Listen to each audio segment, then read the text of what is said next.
ಚಿನ್ನದ ಚಿನಿಮಿನಿ ರನ್ಯಾಳಾವೋ ಈ ಬಂಗಾರದ ಕಹಾನಿ ದಿನಕ್ಕೊಂದು ತಿರುವನ್ನು ಪಡೆದುಕೊಳ್ತಾ ಇದೆ.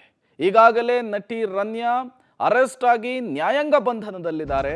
ಈ ಸಂದರ್ಭದಲ್ಲಿ ಅವರ ಅಕೌಂಟ್ಗೆ 10 ಲಕ್ಷ ರೂಪಾಯಿ ಹಣ ಬಂದು ಬಿದ್ದಿದೆ. ನಟಿ ರನ್ಯಾ ರಾವ್ಗೆ ಸಂಬಂಧಪಟ್ಟಂತಹ ಮತ್ತೊಂದು ಎಕ್ಸ್ಕ್ಲೂಸಿವ್ ಸ್ಟೋರಿ ಇದು. ಪ್ರಭಾವವನ್ನು ಬಳಸಿ ಜಮೀನನ್ನು ಪಡೆದುಕೊಂಡಿದ್ರು ರನ್ಯಾ ರಾವ್. ಝೀರೋ ಬ್ಯಾಲೆನ್ಸ್ ಇದ್ದ ಅಕೌಂಟ್ಗೆ 10 ಲಕ್ಷ ರೂಪಾಯಿ ಹಣ ಜಮೆ ಆಗಿದೆ. ಕೋಆಪರೇಟಿವ್ ಬ್ಯಾಂಕ್ನಿಂದ ರನ್ಯಾ ಖಾತೆಗೆ 10 ಲಕ್ಷ ರೂಪಾಯಿ ಹಣ ಬಿದ್ದಿರುವಂಥದ್ದು.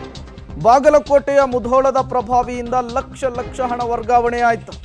ಬೆಂಗಳೂರಿನ ಟ್ರಿನಿಟಿ ಸರ್ಕಲ್ನಲ್ಲಿ ಕೆನರಾ ಬ್ಯಾಂಕ್ನಲ್ಲಿ ರನ್ಯಾ ಅಕೌಂಟ್ ಇದೆ. ಆ ಅಕೌಂಟ್ಗೆ ಈಗ ಹಣ ಜಮೆ ಆಗಿದೆ. ಕೇವಲ 2 ದಿನದಲ್ಲಿ 10 ಲಕ್ಷ ರೂಪಾಯಿ ಹಣ ಸಂದಾಯ ಆಗಿದೆ. ಓಂಕಾರ ಕೋಆಪರೇಟಿವ್ ಬ್ಯಾಂಕ್ನಿಂದ ಹಣ ಸಂದಾಯವಾಗಿರುವಂತಹ ಮಾಹಿತಿ ಪಬ್ಲಿಕ್ ಟಿವಿಗೆ ಸಿಕ್ಕಿರುವಂಥದ್ದು. ನೀವು ಕೂಡ ಬ್ಯಾಂಕ್ನ ಟ್ರಾನ್ಸಾಕ್ಷನ್ ಡೀಟೇಲ್ಸನ್ನು ಸ್ಕ್ರೀನ್ ಮೇಲೆ ಗಮನಿಸ್ತಾ ಇದ್ದೀರಿ. ಬಾಗಲಕೋಟೆಯ ಮುಧೋಳದ ಕೋಆಪರೇಟಿವ್ ಬ್ಯಾಂಕ್ನಿಂದ ಹಂತವಾಗಿ 10 ಲಕ್ಷ ರೂಪಾಯಿ ಹಣವನ್ನು ಗೋಲ್ಡ್ ಸ್ಮಗ್ಲಿಂಗ್ ಕೇಸ್ನಲ್ಲಿ ಲಾಕ್ ಆಗಿರುವ ನಟಿ ರನ್ಯಾ ಅಕೌಂಟಿಗೆ ಹಾಕಲಾಗಿದೆ. ಹಾಗಾದರೆ ಹಾಕಿರುವಂತಹ ವ್ಯಕ್ತಿ ಯಾರು, ಆತನಿಗೂ ಈ ನಟಿಗೂ ಇರುವಂತಹ ಲಿಂಕ್ ಏನು, ಎಲ್ಲವೂ ಕೂಡ ಈಗ ಕಾಡ್ತಾ ಇರುವಂತಹ ಪ್ರಶ್ನೆ. ಮತ್ತಷ್ಟು ಡೀಟೇಲ್ಸ್ ಅನ್ನು ಕೊಡ್ತಾರೆ ಕ್ರೈಮ್ ಬ್ಯೂರೋ ಹೆಡ್ ಮುರಳಿ. ದೂರವಾಣಿ ಸಂಪರ್ಕದಲ್ಲಿ ಜಾಯ್ನ್ ಆಗಿದ್ದಾರೆ.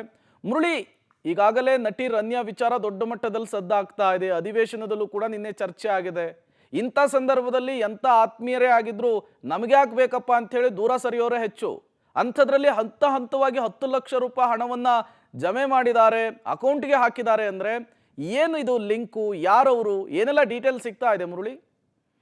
ಪ್ರೇಮ್, ಏನಂದ್ರೆ ಈ ಪ್ರಕರಣಕ್ಕೆ ಸಂಬಂಧಪಟ್ಟಂತೆ ರನ್ಯಾ ರಾವ್ ಮಾಡಿದಂತ ಎಲ್ಲಾ ಪ್ರಯತ್ನಗಳು ಕೂಡ ತುಂಬಾ ಸಕ್ಸಸ್ಫುಲ್ ಆಗಿ ಕ್ಲಿಯರ್ ಆಗಿತ್ತು ಅನ್ನೋದಕ್ಕೆ ಇದೊಂದು ಪ್ರಮುಖ ಸಾಕ್ಷಿ. ಯಾಕೆಂದ್ರೆ ಯಾವುದೇ ರೀತಿಯ ಟ್ರಾನ್ಸಾಕ್ಷನ್ ಇಲ್ಲದೆ ಇರುವಂತ ಒಂದು ಝೀರೋ ಅಕೌಂಟ್ ಇದ್ದಂತ, ಅಂದ್ರೆ ಝೀರೋ ಬ್ಯಾಲೆನ್ಸ್ ಇದ್ದಂತ ಅಕೌಂಟ್ಗೆ ಇದ್ದಕ್ಕಿದ್ದಂತೆ ಲಕ್ಷ ಹಣ 2 ದಿನಕ್ಕೆ ಟ್ರಾನ್ಸಾಕ್ಷನ್ ಆಗುತ್ತೆ. ಜೊತೆಗೆ ಆ ಕಂಪನಿಯನ್ನ ಟೇಕ್ ಓವರ್ ಮಾಡೋಕ್ಕಿಂತ ಮುಂಚಿತವಾಗಿ ಮತ್ತು ಅದನ್ನ ಕ್ಯಾಪಿಟಲ್ ಅಮೌಂಟ್ ಅಂತ ತೋರಿಸುವಂತ ಪ್ರಯತ್ನಗಳನ್ನ ಮಾಡಿದ್ದಾರೆ ಅನ್ನೋದು ಸ್ಪಷ್ಟವಾಗಿ ಗೊತ್ತಾಗ್ತಾ ಇದೆ.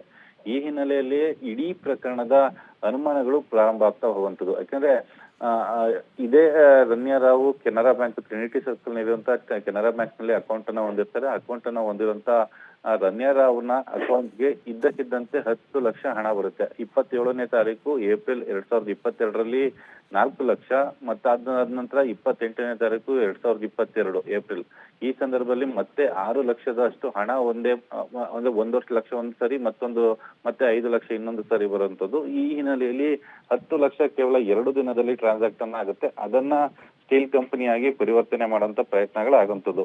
ಅಂದ್ರೆ ಕ್ಯಾಪಿಟಲ್ ಅಮೌಂಟ್ ಅನ್ನ ಯಾರು ಆಕೆಗೆ ಕೊಟ್ಟಿದ್ದು ಅನ್ನೋದ್ರ ಬಗ್ಗೆ ಇನ್ನೂ ಕೂಡ ಸ್ಪಷ್ಟನೆಗಳು ಸಿಗ್ತಾ ಇಲ್ಲ. ಈ ತನಿಖೆಯನ್ನ ಮಾಡಬೇಕು. ತನಿಖೆಯನ್ನ ಮಾಡುವಂತ ಸಂದರ್ಭದಲ್ಲಿ DRI ಅಧಿಕಾರಿಗಳಿಗೆ ಇದರ ಬಗ್ಗೆ ತನಿಖೆ ಮಾಡುವಂತ ವ್ಯಾಪ್ತಿಗೆ ಇರೋದಿಲ್ಲ. ಯಾಕಂದ್ರೆ ಕೇವಲ ಅವರು ಚಿನ್ನದ ಸ್ಮಗ್ಲಿಂಗ್ ಇರ್ಬೋದು, ಜೊತೆಗೆ ಅಕ್ರಮವಾಗಿ ಹಣವನ್ನ ಸಂಗ್ರಹವನ್ನ ಮಾಡಿರುವಂತ ವಿಚಾರಕ್ಕೆ ಮಾತ್ರ ಅದ್ರ ಬಗ್ಗೆ ಮಾಹಿತಿಗಳನ್ನ ಕಲೆ ಹಾಕ್ಲಿಕ್ಕೆ ಸಾಧ್ಯ. ಆ ಹಿನ್ನೆಲೆಯಲ್ಲಿ ರನ್ಯಾ ರಾವ್ಗೆ ಸಂಬಂಧಪಟ್ಟಂತೆ ಇನ್ನೊಂದಷ್ಟು ತನಿಖಾ ಸಂಸ್ಥೆಗಳು ತನಿಖೆನ ಮಾಡೋ ಸಂದರ್ಭದಲ್ಲಿ ಇದೆಲ್ಲ ಬಂಡವಾಳಗಳು ಬಯಲಾಗುವಂತದ್ದು. Prem, okay, thank you Murali ತಮ್ಮೆಲ್ಲ ಮಾಹಿತಿಗಾಗಿ.